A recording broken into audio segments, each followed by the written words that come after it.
নিৰ্দলীয় প্ৰাৰ্থীয়েও নকৰা ভুল কিয় কৰিলে ৰাষ্ট্ৰীয় দল কংগ্ৰেছৰ প্ৰাৰ্থী মহানন্দ চৰকাৰে?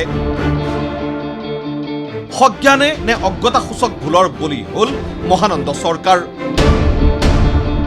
বৰপেটাৰ কংগ্ৰেছৰ প্ৰাৰ্থীৰ মনোনয়ন নাকচৰ পাছত মুখ্যমন্ত্ৰীৰ কটাক্ষ কংগ্ৰেছক। বৰপেটাৰ নিশ্চিত জয়ে স্বস্তি দিছে অগপক।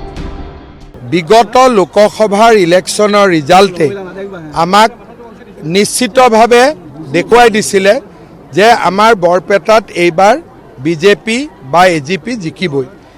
কংগ্ৰেছৰ প্ৰাৰ্থীজনৰ মনোনয়ন কেঞ্চেল হোৱাত মই নিজে বেয়াই পাইছোঁ, কাৰণ যুদ্ধত যদি সন্মুখত কম্পিটিটৰ নাথাকে কাৰ লগত আপুনি কম্পিটিশ্যন কৰিব? খবৰটো শুনি ভাল লাগিছে। কংগ্ৰেছ প্ৰাৰ্থীগৰাকীৰ মনোনয়ন পত্ৰ নাকচ হৈছে আৰু এতিয়া একেবাৰে ৰাস্তা সুগম হৈ আছে, কোনো অসুবিধা নাই। এনেও আমি হিৰিখনত আমি জিকিম বুলিয়ে ধৰিছোঁ, সকলো উৎসাহিত হৈছে। মুখ্যমন্ত্ৰী আৰু অগপ সভাপতিৰ এই স্বস্তি বা সহানুভূতিৰ বিপৰীতে কংগ্ৰেছৰ প্ৰাৰ্থীগৰাকীৰ মনোনয়ন নাকচক লৈ কিন্তু সন্দিহান AIUDF দল। AIUDFৰ বিধায়ক ৰফিকুল ইছলামৰ যুক্তি, চকুৰ আলিৰো মনোনয়ন নাকচ নহয়, তেন্তে ৰাষ্ট্ৰীয় দলৰ প্ৰাৰ্থীগৰাকীৰ মনোনয়ন নাকচ হ'ল কেনেকৈ? এটা ৰাষ্ট্ৰীয় দল অসমৰ, ভাৰতবৰ্ষৰ ৰাষ্ট্ৰীয় দল আৰু অসমত তেখেতসকলে গোটেইখিনি আসনতে নিৰ্বাচন খেলি আছে। সাধাৰণ এজন ইণ্ডিপেণ্ডেণ্ট কেণ্ডিডেট চকুৰ আলিৰ নমিনেশ্যনো কেঞ্চেল নহয়, বৈধ হৈ যায়। আৰু কংগ্ৰেছৰ নমিনেশ্যন কেঞ্চেল হোৱা নিশ্চয় কিবা আছে, ৰহস্য থাকিব। এনেকুৱা হ'ব পাৰে তেখেতসকলৰ ফিক্সিং থাকে। হেমন্ত বিশ্ব যেনেকৈ কয় যে কংগ্ৰেছৰ 30জন ব্যক্তিৰ কেণ্ডিডেট তেখেতে দিয়াব, এনেকুৱা হ'ব পাৰে সেই 30জনৰ ভিতৰত এই সকলো কোনোবা থাকিব পাৰে। মহানন্দ চৰকাৰৰ মনোনয়ন নাকচৰ গইনাৰে কংগ্ৰেছৰ 26ৰ ৰণকেই সন্দেহৰ আওতালৈ লৈ গ'ল বিধায়ক ৰফিকুল ইছলামে। সেইটোতো চিন্তাৰ বিষয়। আমিও বিচাৰিছিলোঁ যে বিজেপি বিৰোধী এটা চৰকাৰ হ'ব লাগে। বিজেপি বিৰোধী যিসকল কেণ্ডিডেট আছে সেইসকল জিকি আহি একেলগে মিলি চব দল বিজেপিৰ বিৰুদ্ধে এটা শক্তিশালী চৰকাৰ গঠন হ'ব লাগে।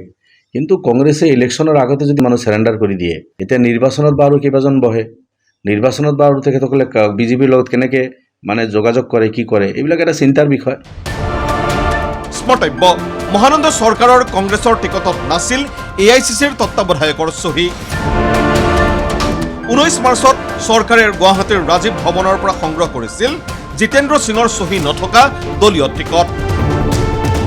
পূৰ্বে জাতীয় সংগঠনেৰে জড়িত আৰু নিৰ্বাচনী ৰাজনীতিত নতুন মহানন্দ চৰকাৰে মনোনয়ন দাখিল কৰাৰ পূৰ্বে দলীয় টিকট কাকো দেখুওৱা নাছিল। মনোনয়ন দাখিলৰ পূৰ্বে কৰা নাছিল কোনো পুনৰীক্ষণ। কিন্তু মনোনয়ন দাখিলৰ সময়ত ৰাষ্ট্ৰীয় নেতাৰ চহী নথকা টিকট সম্পৰ্কে নিৰ্বাচন আয়োগে প্ৰশ্ন কৰাত সম্বিত ঘূৰাই পোৱা মহানন্দ চৰকাৰে ৰাজীৱ ভৱনৰ সৈতে যোগাযোগ কৰে আৰু হোৱাটছআপ যোগে ৰাজীৱ ভৱনে যোগান ধৰা জিতেন্দ্ৰ সিঙৰ চহীযুক্ত ফৰ্ম এৰ জেৰক্স কপি দাখিল কৰে নিৰ্বাচনী বিষয়াক। পৰৱৰ্তী দিনত অৰ্থাৎ মনোনয়ন পৰীক্ষণৰ সময়ত অৰিজিনেল কপিটো দাখিল কৰে মহানন্দ চৰকাৰে। কিন্তু প্ৰথম অৱস্থাত বিনা চহীৰ আচল নথি আৰু চহীযুক্ত জেৰক্স কপি দাখিল কৰাৰ বাবে মহানন্দ চৰকাৰৰ মনোনয়ন বাতিল কৰিবৰ বাবে দাখিল হোৱা 3টা অভিযোগৰ ফলতেই নাকচ হ'ল চৰকাৰৰ মনোনয়ন। আৰু বৰপেটাৰ কংগ্ৰেছী প্ৰাৰ্থীগৰাকীৰ মনোনয়ন নাকচ হোৱাৰ পাছত APCCৰ সভাপতি গৌৰৱ গগৈৰ মুখত নিৰ্বাচন আয়োগৰ বিৰুদ্ধে ক্ষোভ ভৰা বক্তব্য। কেন্দ্ৰীয় নিৰ্বাচনী আয়োগ আজি কেনেদৰে কাম কৰি আছে আমি গম নাই পোৱা নেকি?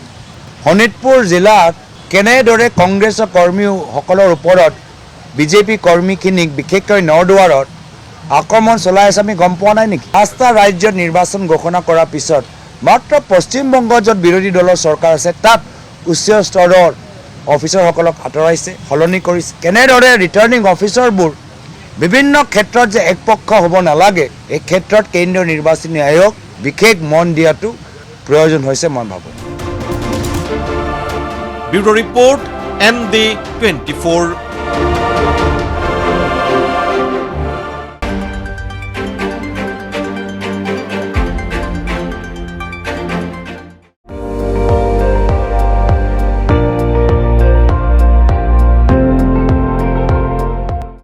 আপুনি চাই আছে ND24, সৰ্বশ্ৰেষ্ঠ নহয় সৰ্বোত্তমৰ দৌৰা।